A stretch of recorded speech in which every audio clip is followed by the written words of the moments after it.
something that has a secret within a secret. Yes, the most recent Amalek that we know of for sure was, the fit description, was the Nazis, Yimach Shemam V'Zichram. Those Nazis are still alive and well. There's actually someone that just made a documentary that he actually infiltrated the Nazi camps, groups, and so on in America, in Europe, a few other places. He pretended to be one of them. And he recorded it. I saw a clip, short clip, maybe 2-3 minute clip of different clips that he made as an undercover person. Rabotai, the Nazis are alive and well. Rabotai, the Nazis are not only alive and well, they are prepared for Gog and Magog tomorrow if you just give them the button.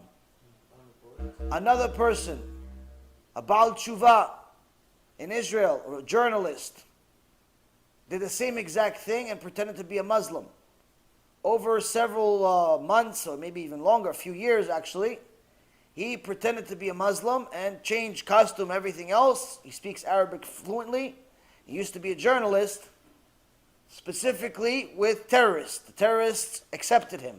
He actually says in his personal tshuva story, he did tshuva because of a terrorist. Why? When he came to the terrorist to interview him, he says, "You know I want to kill you, right?" He says, "But I'm just interviewing you." He goes, "Yeah, but you realize I want to kill you." He goes, "Yeah, but you're not going to kill me, right?" He goes, "Maybe." "Why? Why do you want to kill me?" He goes, "You're going against God." "What do you care if I'm going against God?" "Going against God. He's a terrorist," says to him. The guy actually started to start keeping mitzvot. Came back to the same terrorist. He goes, "Now I have to protect you," he says. "Now I have to protect you." Now this guy went and undercover in different mosques, different terror cells, all over the world, in the United States, in Europe, in Israel, different places. And now there's like some show that's being published somewhere, in Israel I guess, and online. I don't know if it's out or not, but I also saw a little clip of this. What they're saying, Rabotai, they're ready for Gog and Magog tomorrow. Tomorrow. But they're doing it differently than the Nazis. They said we're going to win with the same thing that my father heard from somebody 40 years ago. 40 years ago he went to do business in Belgium and he met some old man.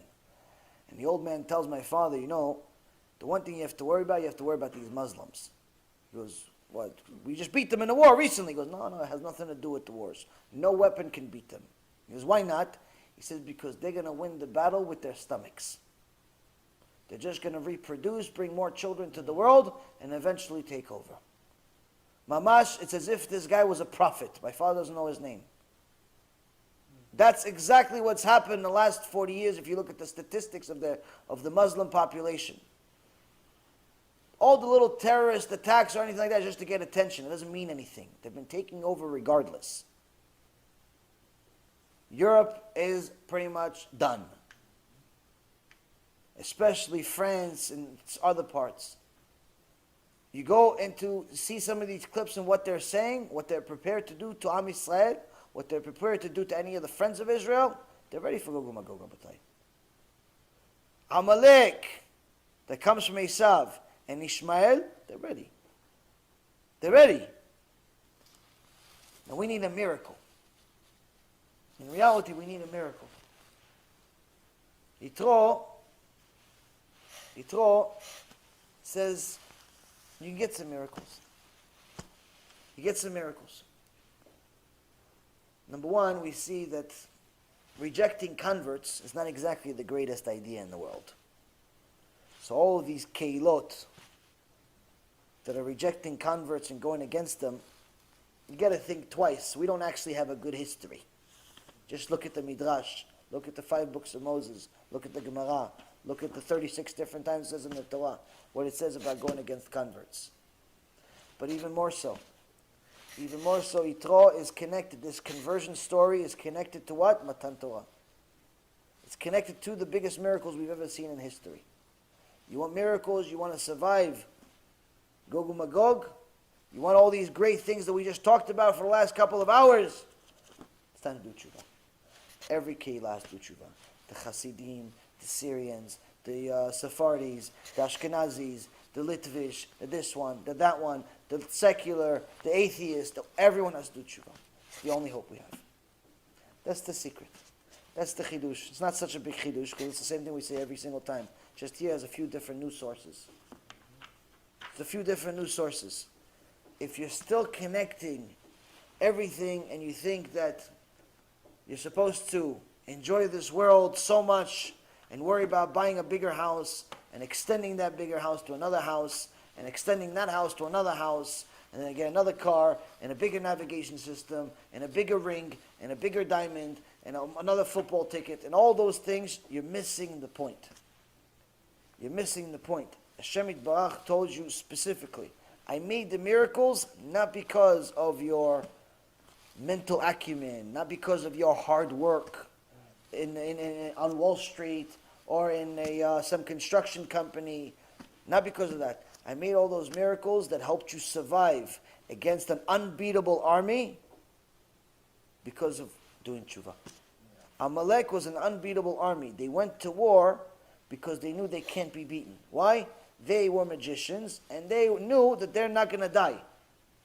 They only sent the soldiers that they knew are not going to die. They're not destined to die that day.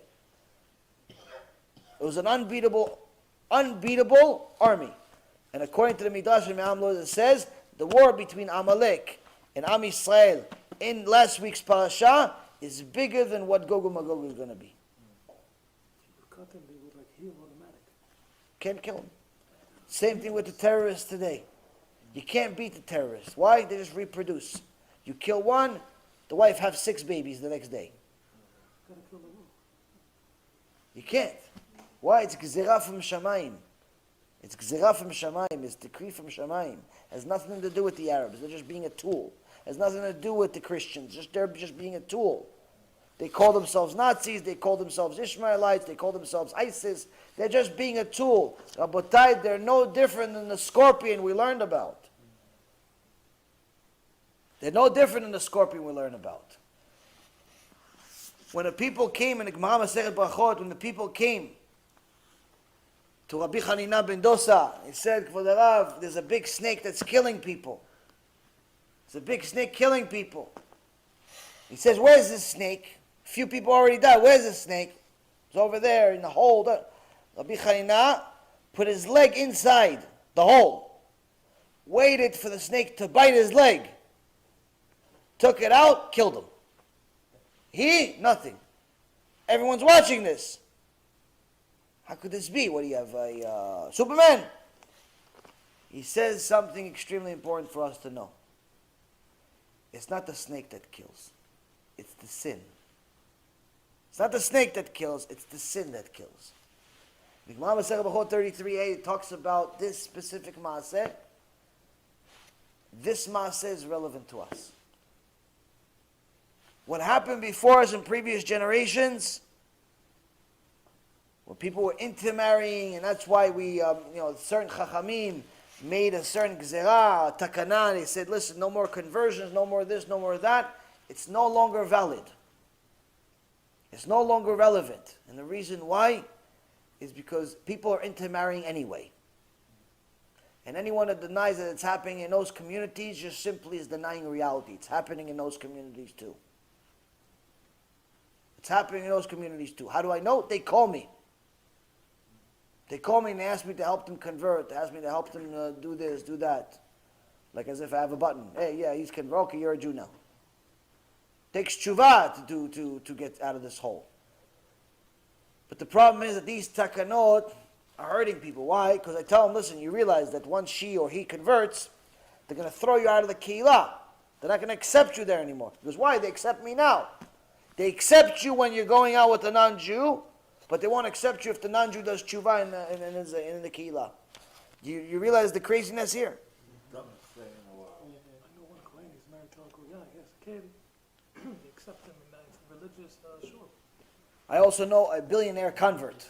I know one guy, he's a billionaire, and he's a convert. And he goes to one of these keilot, and they accept him, though. I wonder why. I wonder why. He's a billionaire. And it's not like it's a secret that he's a convert. Why? He's as black as night. So you could see this guy. He's definitely he's not a Syrian. He's not from Syria. So, Rabotai, listen. This is not against anyone specific. This is just that Yitro is telling us something important. Avot HaKadoshim, people holier than anything we could even imagine. Torah says they made a mistake not accepting her. Torah says they made a mistake. They made a mistake. Hashem Erachem, if they make a mistake, what about us? How many mistakes are we doing every day? How many mistakes are we making every second? But just like Hashem allowed Yitro, the ex-pope, to do tshuva and become a ger tzedek, to have sons with Ruach HaKodesh, to get to a point of having a whole parasha start with him, end with him, his daughter being married to the prophet of all prophets. If he could do tshuva, we could do tshuva. But we have to start looking at things and realize, okay, listen, this is good, this is no good, this is good, this is no good. Enough with the fakeness.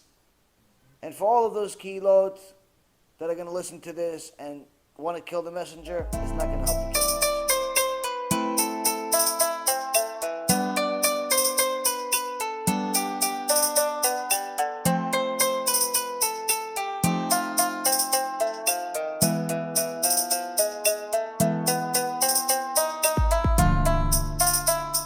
Let me know what you think, and make sure to share it, because other people need to learn too.